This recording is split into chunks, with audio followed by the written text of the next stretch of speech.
যে ব্যক্তি মুসলিম দেশের অমুসলিম কোন নাগরিককে হত্যা করবে সে জান্নাতে প্রবেশ করবে না। জোরে বলুন না সুবহানাল্লাহ।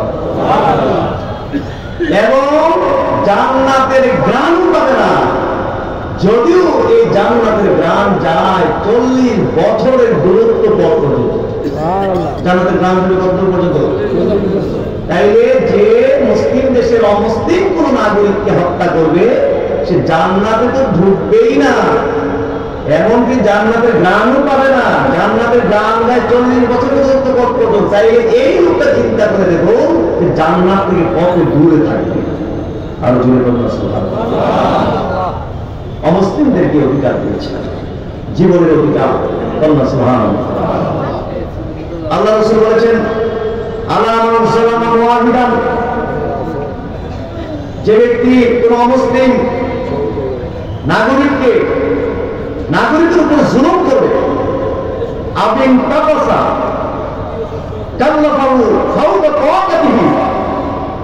এবং তার সাধ্যের বাইরে কর্মভার চাপিয়ে দিবে। মনে করেন আপনি একটি প্রাইমারি স্কুলের হেডমাস্টার বা একটি হাই স্কুলের হেডমাস্টার বা একটা কলেজের প্রিন্সিপাল, আপনার স্টাফের মধ্যে একজন হিন্দু কর্মচারী আছে, সেই জন্য আপনি তার উপরে ডাবল কাজ চাপাই দিয়ে রাখবেন। সে হিন্দু কেন, বৌদ্ধ কেন, সে অমুসলিম কেন, ডাবল কর্মভার তার উপরে চাপাই দেবেন। সাহিত্যের বাইরে কাজ দিয়ে তাকে আপনি ধরে রাখেন। আল্লাহ রাসূল বললেন কি জানেন? বলেছেন ফাআনা হাজিজুহু ইয়াউমাল কিয়ামাহ, কিয়ামতের দিন আমি এই অমুসলিমের পক্ষে এবং এই জালেম মুসলিমের বিপক্ষে আল্লাহর কোর্টে আমি উকিল হব, অ্যাডভোকেট হব, দলিল পেশ করব তার পক্ষে। হুজ্জাতুন থেকে আনা হাফিজুহু, হুজ্জত প্রমাণ করব, দলিল প্রমাণ পেশ করব। অ্যাডভোকেটরা তার পক্ষে জজের সামনে দলিল প্রমাণ পেশ করে কিনা? জামার মক্কেল সম্পূর্ণ নির্দোষ, তার প্রমাণ হচ্ছে এই, আর ওই অ্যাডভোকেটের মক্কেল অপরাধী, তার এই প্রমাণ আমার কাছে আছে। যদি এই ধরনের অপরাধ কেউ করে তাহলে কিয়ামতের দিন আল্লাহর কোর্টে নবী এই মুসলিমের বিপক্ষে আল্লাহর দরবারে দলিল প্রমাণ পেশ করবে। তাহলে তাদের জানমালের নিরাপত্তা কে দিয়েছে? ইসলাম, আল্লাহ দিয়েছেন। জোরে বলুন সুবহানাল্লাহ। তাদের ধর্মীয় অধিকার দিয়েছে ইসলাম। বলেছে লা তাসুবুল্লাযীনা ইয়াদউনা মিন দুনিল্লাহি ফায়াসুবুল্লাহ আদুওয়ান বিগাইরি ইলমিন। আল্লাহ বলেছেন যারা আল্লাহ ছাড়া অন্য দেব দেবীর পূজা করে তোমরা তাদের দেব দেবীগুলোকে গালি দিও না। যদি তোমরা তাদের দেব দেবীগুলোকে গালি দাও তাহলে তারা অজ্ঞতাবশত, শত্রুতাবশত তোমাদের আল্লাহকেও গালি দিবে। তাইলে এদের মন্দির ভাঙ্গা, এদের মূর্তি ভাঙ্গা দূরের কথা, এদের দেব দেবীর গালিরও পর্যন্ত আল্লাহ তাআলা নিষেধ করে দিয়েছে, ধর্মীয় অধিকার দিয়েছে। তারা তাদের মন্দিরে যাবে, তারা তাদের পূজা করবে, তাদের ধর্ম অনুযায়ী যে রীতিনীতি রয়েছে 100% নিরাপত্তার সাথে তারা তাদের ধর্মকর্ম পালন করবে। গভর্নমেন্ট বলতো না, গভর্নমেন্ট তাদের নিরাপত্তার ব্যবস্থা করবে। বলেন না সুবহানাল্লাহ। একজন মুসলিম প্রতিবেশী যে আচরণ পাবে, একজন অমুসলিম প্রতিবেশীও সে আচরণ পাবে। একজন মুসলিম প্রতিবেশীর ঘরে খাবার না থাকলে তার ঘরে যেমন খাবার পৌঁছে দিতে হবে, একজন অমুসলিম প্রতিবেশীর ঘরে যদি খাবার না থাকে তাহলে তার ঘরেও খাবার পৌঁছে দেবে। একজন মুসলিম প্রতিবেশী যে আচার ব্যবহার পাবে, একজন অমুসলিম প্রতিবেশীও সে আচার আচরণ পাবে। সে অসুস্থ হলে তাকেও দেখতে দিতে হবে। আল্লাহ রাসূলের দরবারে এক ইহুদি ছেলে আসতো, এসে নবীজির খেদমত করে দিত, কাজ বাজ করে দিত। হঠাৎ নবী দেখছেন না তাকে কয়েকদিন ধরে। নবী জিজ্ঞেস করলেন যে ছেলেটা কোথায়, ইহুদি ছেলেটা কোথায়? আল্লাহ রাসূল ছেলেটা খুব অসুস্থ, ছেলেটা খুবই অসুস্থ। নবী দৌড়ে গেলেন, গিয়ে দেখলেন তার অবস্থা খারাপ, সে হয়তো বাঁচবে না, মরে যাবে। চিন্তা করলেন একটু কালিমার দাওয়াতটা দিয়ে দিই, যদি কবুল করে ফেলে তাই বিশাল কাজ হয়ে যাবে। নবী বললেন আসলিম, ইসলাম কবুল করো।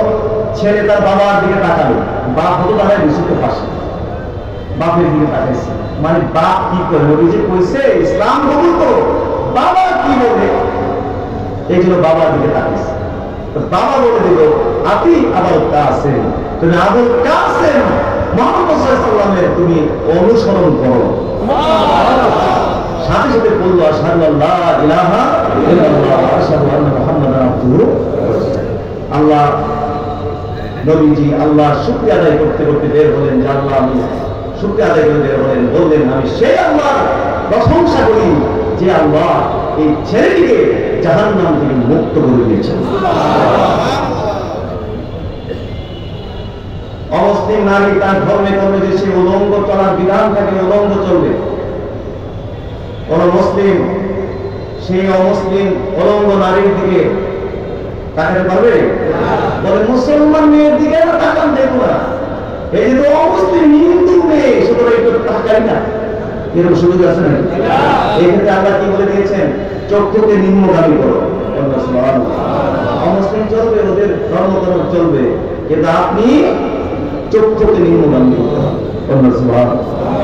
এইভাবে ইসলাম মুসলিমদেরকে অধিকার দিয়েছে, বাঁচার অধিকার দিয়েছে, তাদেরকে ধর্মীয় অধিকার দিয়েছে, তাদেরকে অর্থনৈতিক সর্বক্ষেত্রে অধিকার দিয়েছে, কিন্তু আদর্শের ক্ষেত্রে, দিনের ক্ষেত্রে, ধর্মের ক্ষেত্রে চোখ পরিমাণ ছাড় দেওয়ার কোন সুযোগ ইসলামের মধ্যে আরো জোরে কন্যা ধর্মের ক্ষেত্রে, দিনের ক্ষেত্রে, আদর্শের ক্ষেত্রে চুল পরিমাণ ছাড় দেওয়ার কোন সুযোগ নাই। তারা তো তারা কোন একাকার করার কোন সুযোগ ইসলামের মধ্যে দেখেন না। বিপরীত করতে বলেছেন দিনের ক্ষেত্রে, প্রতিটি ক্ষেত্রে অমুসলিমদের থেকে বিপরীত করতে বলেছেন। ইফতার, ইফতারের ক্ষেত্রে বলেছেন যে তাড়াতাড়ি ইফতারি করবে, ইফতারিটা তাড়াতাড়ি করবে, কারণ ইহুদি নাসারা ইফতারি দেরি করে করে, সেটাকে বিপরীত করো। দিনের ব্যাপার দেরি করবে, দেরি করে করে অতএব তোমরা ইফতার কি করো, তাড়াতাড়ি করো। তাড়াতাড়ি অর্থাৎ এটা মনে করি না যে আসরের পরে খেয়ে তাড়াতাড়ি করো, কিন্তু বাংলাদেশে একটা গুরুত্ব বের হয়েছে, তাড়াতাড়ি এখানে বিশাল বিতর্ক সৃষ্টি করছে, মানে কততে কততে বিতর্ক। অতি পণ্ডিত পণ্ডিত জাহির করে এই জাতির কাছে প্রমাণ করতে চায় যে আমরা হলাম বিশাল বড় পণ্ডিত। তাড়াতাড়ি অর্থ কি ইফতারের সময় হওয়ার আগে খেয়াল, এই কথা নিয়ে বলছেন? এখানে বলা হয়েছে ইফতারের সময় হয়ে গেলে দেরি করা যাবে না। এই কথা মনে করা যাবে না যে সারাদিন না খেয়ে আছি, মরি নাই, আর এক ঘন্টা যদি দেরি করি ইফতার করতে কি মরে না, মরি করবো, এই কথা বলি না। দেরি করার কোনো কি নাই, ইফতারের সময় হয়ে গেছে, দ্রুত ইফতার করে নিতে হবে, বিপরীত করতে বলছেন। তারপরে কি বলেছেন, তোমরা সাহারি খাবে, কারণ ইহুদ নাসারা সাহারি খায় না, বিপরীত। জোরে তোমরা সুবহানাল্লাহ। আল্লাহ রাসূল মক্কা থেকে মদিনায় হিজরত করলেন, গিয়ে দেখলেন মদিনার মানুষেরা দুটো দিনকে উদযাপন করছে, খেলাধুলা, বিভিন্ন আনন্দের মাধ্যমে দুটো দিনকে তারা উৎসব হিসেবে পালন করছে। আল্লাহ রাসূল জিজ্ঞেস করলেন, তোমরা এই দুটো দিন কি পালন করছো? তারা বলছে যে আল্লাহ রাসূল, এই দুটো দিন তো আমরা সেই জাহিলি যুগ থেকে এইভাবে পালন করে আসতেছি। আল্লাহ রাসূল বলে দিলেন, শোনো, আল্লাহ তাআলা তোমাদেরকে এই দুটো দিনের পরিবর্তে এই দুটো দিন থেকেও আরো অনেক উত্তম তোমাদেরকে দুটো দিন উপহার দিয়েছেন। একটা হলো ঈদুল ফিতর, আর একটা হচ্ছে ঈদুল আযহা। বিপরীত। জোরে বলুন সুবহানাল্লাহ। দিনের ক্ষেত্রে, ধর্মের ক্ষেত্রে কি বিপরীতটা করো। এর থেকে উত্তম দুটো দিন তোমাদের উপহার দিয়েছে। এ হাদিস দিয়ে আবার অনেকে দলিল দেন যে ঈদ শুধুমাত্র দুইটা, দলিল দিয়ে হাদিস দিয়ে শুধুমাত্র কয়টা? দুইটা। এক হাদিস দেখলে তো হবে না, এই হাদিসের মধ্যে আমার দুইটা ঈদ, এক হাদিসের মধ্যে দুই ঈদের কথা বলা হয়েছে, এইটা দেখতে হবে। আরো হাদিস আছে কিনা দেখতে হবে যে অন্য কোন হাদিসের মধ্যে আর কোন ঈদের কথা নবী হাদিসে বলছে কিনা। এরপর সবগুলোকে এক জায়গায় করলে, অঙ্ক করলে বাইরে বুঝে মোট ঈদ কয়টা।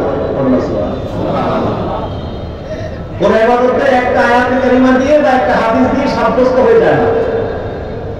এতে নামাজ পড়ি কি একটা আয়াত দিয়ে কি সাব্যস্ত হয়ে যাবে?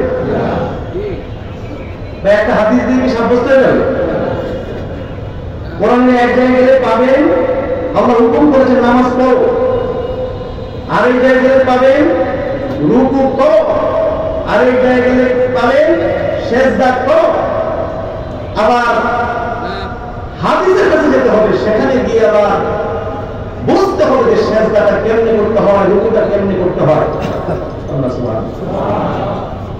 এইভাবে নামাজের পার্টসগুলো একটা ইঞ্জিনের যেমন পার্টস থাকে, এগুলো খুলে ছড়াই ছিঁড়ে দিলে তখন তার ইঞ্জিন থাকে না। যখন সবগুলো পার্টস এক জায়গায় এনে জোড়া দেওয়া হবে তখন এটা হবে ইঞ্জিন। তো নামাজ একটা আয়াত না, একটা হাদিস না, বরং কোরআনের এবং হাদিসের জায়গায় জায়গায় পার্টসগুলো ছড়িয়ে ছিটিয়ে পড়ে আছে, সবগুলোকে এক জায়গায় এনে জোড়া দেওয়ার পর এইটা হলো নামাজ।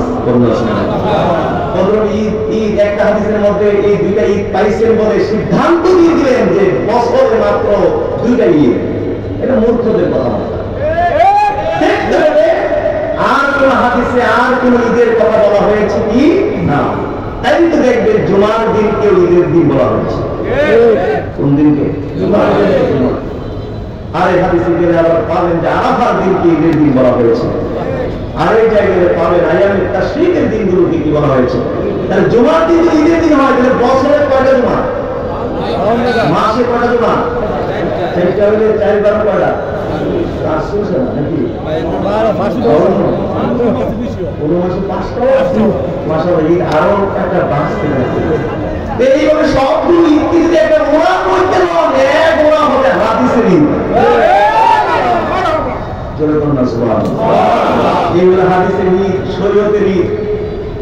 আর শাব্দিক অর্থে তো হাজার কোরআন ঈদ হইতে পারে। ঈদ শব্দের আরবি অর্থ কি? ঈদ শব্দের আরবিটা কি? আনন্দ। আনন্দ, বারবার যে আনন্দটা ফিরে আসে। ঈদ মানে আমরা আনন্দ করি না, আনন্দের খুশির দিন, বুঝতে পেরেছি, এটা ফিরে আসে। জি, তাইলে আনন্দ, এই শব্দ একটা অর্থ আনন্দ, খুশি। যেই কোনো নিয়ামত পেয়ে যদি আপনি খুশি হন, এই খুশিটাকে কি বলা হয় আরবিতে? ঈদ বলা। যেমন এই যে এসএসসি পরীক্ষার্থীরা যখন ভালো রেজাল্ট করে কি পায়, জিপিএ 5 পায়, বা সামনে তো এসএসসি আপনার এইচএসসি আছে এবং আলিম আছে, দেখবেন সারা বাংলাদেশে তুফান চালাইব যারা ক্লাস পাইছে তারা। কি বলে ঠিক না?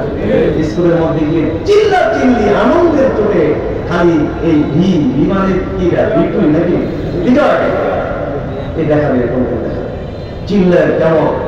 কারণ গোল্ডেন এ ক্লাস পেয়েছে, জিপিএ 5 পেয়েছে, আনন্দ আনন্দ। দেখা যাবে যে বাজারের মিষ্টি সব শেষ। আপনার মনে মনে মিষ্টি কিনা মানুষকে সমানে খাওয়াতে থাকবে। সেদিন ডায়াবেটিস রোগীও এদের মিষ্টি দিকে বাঁচতে জোর করে নিয়ে মুখের ভিতরে মিষ্টি দিয়ে দিবে। ডায়াবেটিস বুঝি না, আজকে 1 মাস পাইছি ডায়াবেটিস মিষ্টি খাওয়ার প্রয়োজন মানে না। এই যে আনন্দ, এই আনন্দের আরবি শব্দটা কি? এরকম যে কোনো নিয়ামত পেয়ে যে কোনো খুশি যদি আপনি হন, এই খুশির আপনি শান্তি করতেই হবে হাজার হাজার। দায়িত্বের জায়গায় থেকে যদি অদায়িত্বশীলদের মতো বক্তব্য রাখেন, এটা কিন্তু হবে না। কারণ এই জাতি কিন্তু মূর্খ না, এখানে অনেক শিক্ষিত মানুষ আছে। আপনি একটা জায়গায় বসে গেছেন বলে আপনি অনেক বড় শিক্ষিত, আর সব জাহেল মূর্খ ভেবে বসে থাকতে হবে না। এখন আমাদের আহলুস সুন্নাহ ওয়াল জামাত অনেক অ্যাডভান্স হয়েছে। আঙ্গুলের ভাগ দিয়ে আর পানি পড়ার সুযোগ নাই। জোরে বলুন না সুবহানাল্লাহ। যাকে তাই এখানে বিপরীত করতে বলেছেন। নবী বলেছেন তোমরা ইহুদি নাসারাদের সাথে সাদৃশ্য রাখবে না। ইহুদিরা সালাম দেয়, ইহুদিরা ফাইন্না তাসলিম আল ইয়াহুদি আল ইশারাতু বিল আসাবে। ইহুদিরা সালাম দেয় আঙ্গুলের ইশারা দিয়ে, ওয়া তাসলিমান খ্রিস্টানরা সালাম দেয় আঙ্গুলের ইশারা দিয়ে, আর ইহুদিরা সালাম দেয় আল ইশারাতু বিল আকুফ হাতের তালু দিয়ে। তোমরা এটার সাথে সাদৃশ্য রাখবে না, এটা বিপরীত। খালিফুল ইয়াহুদা ওয়াল মুশরিকিন, ইহুদি মুশরিকদের তোমরা বিপরীত করবে। তোমরা আঙ্গুল দিয়ে ইশারা দিয়ে দিবে না, হাতের তালু দিয়ে দিবে না, তোমরা বলবে আসসালামু আলাইকুম। বলুন সুবহানাল্লাহ। বিপরীত। তোরে বলুন সুবহানাল্লাহ। এইভাবে হাজির অসংখ্য জায়গায়। কেন নবী এই যে ছোট্ট ছোট জায়গাগুলো পর্যন্ত বিপরীত করতে বলেছেন দ্বীনের ক্ষেত্রে, আদর্শের ক্ষেত্রে? কেন? এই জন্য যাতে আমার দ্বীন অমুসলিমদের মাঝে বিলীন না হয়ে যায়। আমার দ্বীনের বৈশিষ্ট্য, আমার ইসলামের বৈশিষ্ট্য, ইসলামের স্বকীয়তা যেন তার নিজস্ব কাঠামোর উপরে প্রতিষ্ঠিত থাকে, অমুসলিমদের রীতিনীতির মধ্যে যেন বিলীন হয়ে আমার ইসলাম, আমার দ্বীন যেন ধ্বংস না হয়ে যায়। অতএব প্রকৃত নবীর উম্মতের দায়িত্ব হলো, প্রকৃত আল্লাহর সঠিক বান্দাদের দায়িত্ব হলো, নবীর উম্মতের দায়িত্ব হলো আল্লাহ আল্লাহর রাসূলের দ্বীনকে তার মূল স্ট্রাকচারের উপরে, তার মূল অবকাঠামোর উপরে প্রতিষ্ঠিত রাখা। আমরা কি সকলে রাখতে রাজি আছি? হাত তুলতে পারবো সবাই? আল্লাহুম্মা আমিন। আল্লাহুম্মা আমিন।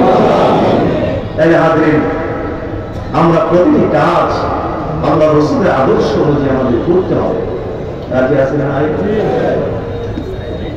আল্লাহ রাসূলের আদর্শের উপরে আমাদের করতে হবে। আজকে দুঃখ লাগে, কষ্ট লাগে, মুসলমান যেতে যেতে কোথায় চলে যাচ্ছে। দুঃখ পেলেও আমার কিছু করার নেই, বলতে হয়। জাতিকে রক্ষার জন্য, জাতির ইমান, জাতির আকীদা বিশ্বাসকে সঠিক রাখার জন্য মুখ বন্ধ করে থাকতে মন চাইলেও মুখ বন্ধ করে রাখার কোন সুযোগ নাই। যে জায়গাগুলো নিয়ে কথা না বললে দাবি আমার উপায় থাকবে না, সেই জায়গাগুলো নিয়ে কথা না বলে পারি। আজকে আমরা ইসলামকে, ইমানের মূল্য আমাদের কাছে এত কমে গেছে, ইসলামের মূল্য আমাদের কাছে এত কমে গেছে, হতবাক হয়ে যায় সামান্য একটু ভোটের জন্য, সামান্য একটু ক্ষমতার জন্য, দুনিয়ার জন্য আমরা আখিরাতকে ধ্বংস করতে সামান্যতম আমরা চিন্তা করি না। স্পষ্টভাবে আমরা দেখছি সামান্য ভোটের জন্য, সামান্য একটু ক্ষমতা পাওয়ার জন্য, দুনিয়ার স্বার্থে আমরা দেখছি হিন্দুদের পূজার অনুষ্ঠানে গিয়ে মুসলমান শারদীয় শুভেচ্ছা জানায়। যেখানে আল্লাহ রাসূল বলছেন ইফতার তাড়াতাড়ি করবে, কারণ ইহুদি নাসারা ইফতারি কি করে, ছোট্ট একটা জায়গা, এখানেও ছাড় দিলেন না যাতে ইসলাম ও মুসলিমদের মধ্যে বিলীন না হয়ে যায়। আর সেইখানে কিভাবে আল্লাহ রাসূলের উম্মত হলো অমুসলিমদের মন্দিরে গিয়ে পূজা অনুষ্ঠানে শারদীয় শুভেচ্ছা জানাতে পেরে পারে। সামান্য ভোটের জন্য দুনিয়ার ক্ষমতার লোভে কিভাবে সেখানে গিয়ে গীতা পাঠ করতে পারে, কিভাবে সেখানে গিয়ে আপনার বলতে পারে আল্লাহ তাআলা কত বছর পরে আমাদেরকে এই পূজার অনুষ্ঠানে আসার তৌফিক দিয়েছেন, এই জন্য সবাই বলবো আলহামদুলিল্লাহ। আরো জোরে বল। কিভাবে মুসলমান পূজার অনুষ্ঠানে বলতে পারে রোজা এবং পূজা মুদ্রার এপিঠ এবং উপিঠ? সাহিত্য সাহিত্য করে কি করে? সাহিত্য দিয়ে কথা বলে। এই সমস্ত সাহিত্যের গ্রামের কোন মূল্য আমাদের কাছে নেই। অনেকে বলে তাদের বিশাল সাহিত্য ভান্ডার রয়েছে, তাদের বিশাল লিখনি জমক রয়েছে। আমি দেখেছি তাদের সাহিত্য, তাদের লিখনি জগৎ আমি দেখেছি।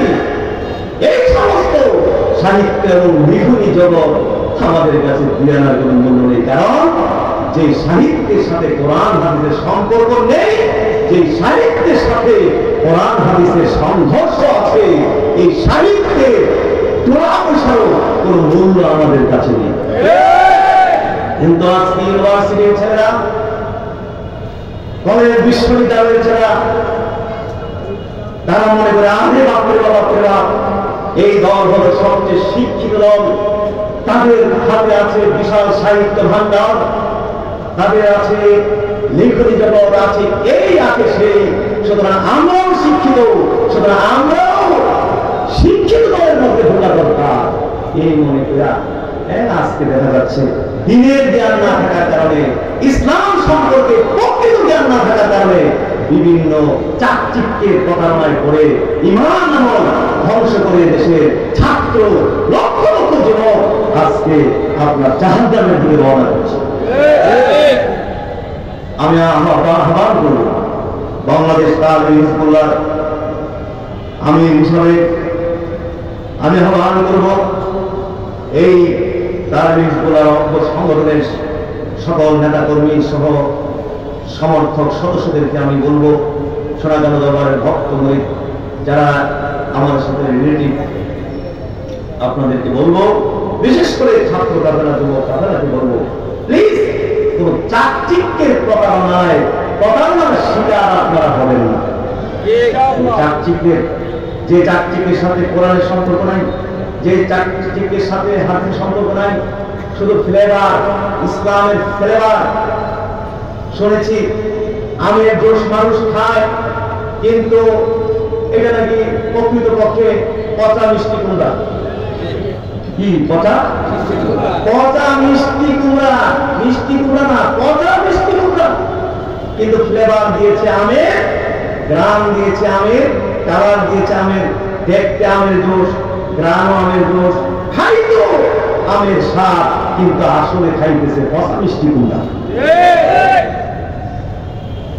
আজকে আমাদের যুব সমাজকে পচা মিষ্টি কুমড়া খাওয়ার চেষ্টা করছে ইসলামের ফ্লেভার দিয়ে।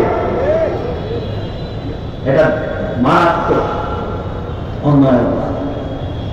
আমি যে সমস্ত দুনিয়াদার সংগঠন আছে, বুঝতে পেরেছেন কিনা, দুনিয়াদার সংগঠন আছে, যে সমস্ত সংগঠনের পাশে ইসলামী শব্দযুক্ত নেই,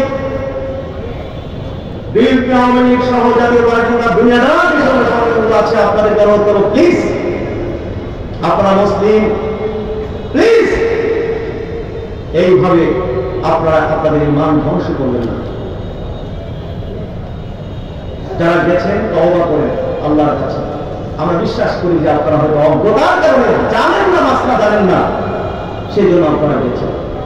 এই জন্য এখনো সময় আছে, আপনারা আবার ঈমান ফিরে আনেন।